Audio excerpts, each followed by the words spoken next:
सिरिपुरवन्दमि पासं सिरिपुरवन्दमि पत्रं यत्र विहायसि प्रविपुले स्थातुं क्षणं नाक्षमं तत्रास्ते गुणरत्नरोहणगिरि यो देवदेवो महान् चित्रं नाट्य करोति कस्य मनसा द्रष्टापुरे सिरिपुरे सश्रीपार्श्वजनेश्वरो विजयते दिग्वासां शासनम पत्र टिके ना जहाँ अधर में गुण रत्नों का गिरिवर हो। कितना सुंदर कितना विस्मय किसे नहीं हो, चलो देख लो सिरपुर को।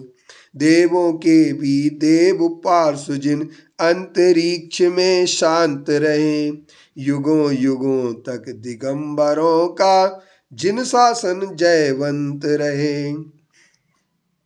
अथर्ववेद के 15वें अध्याय में जिन व्रात्य और महाव्रात्य का उल्लेख मिलता है, उनमें महाव्रात्य दिगंबर साधु के अनुरूप होते हैं, किंतु यह व्रात्य एक वेद ब्राह्य संप्रदाय था जो बहुत कुछ निर्ग्रंथ संप्रदाय से मिलता जुलता था, बल्कि यूं ही कहना चाहिए कि वह जैन मुनि या जैन तीर्थंकरों का ही दूतक था। इस प्रकार हम इस अवस्था को मान्यता की पुष्टि हमें मिलती है और जैन तीर्थंकर ऋषभदेव द्वारा दिगंबरत्व का प्रतिपादन सर्वप्रथम हुआ।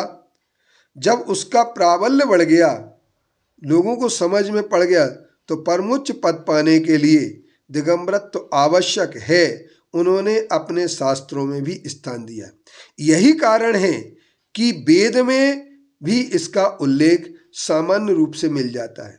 अब हिंदू पुराण आदि ग्रंथों में जो दिगंबर साधुओं का वर्णन मिलता है वह भी हमें देख लेना चाहिए। भागवत पुराण के 5वें अध्याय के 3रे 20 पृष्ठ पर ऋषभ अवतार के संबंध में लिखा है, वरिहिषि तस्मिन्नेव विष्णुदत्त भगवान परम ऋषि भी प्रसाद तो नाभे प्रिय चिकीर्षा तद अवरोधयानेन मेरु देव्याम धर्मान दर्शितु कामा बात रसनाम श्रवण मुनाम उस ऋषि नाम ऊर्ध्वम मिथिनाम शुक्लयाम तन अवतारा।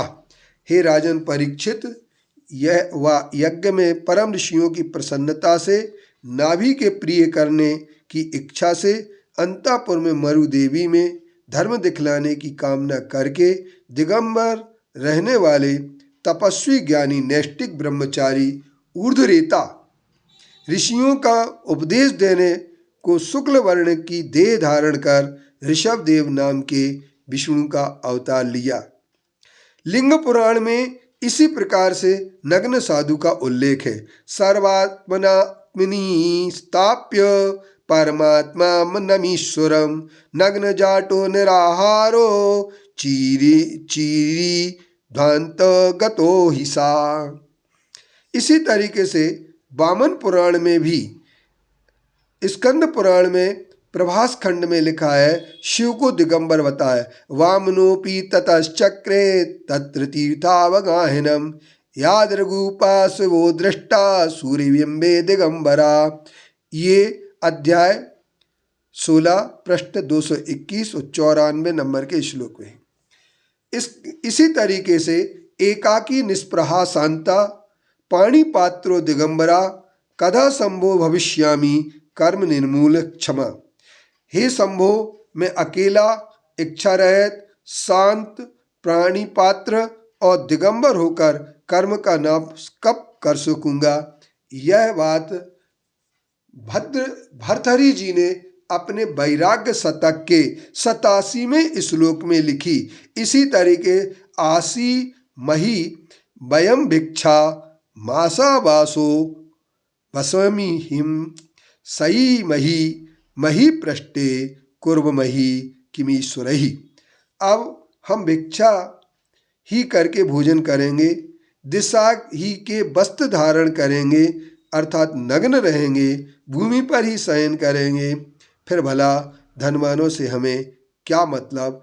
इस तरीके का लिख करके यह बात सिद्ध की भर्तृहरि जी ने कि दिगंबर साधना ही सर्वश्रेष्ठ है और इसलिए दिगंबर साधना के लिए हर प्रकार से मानस बनाया गया।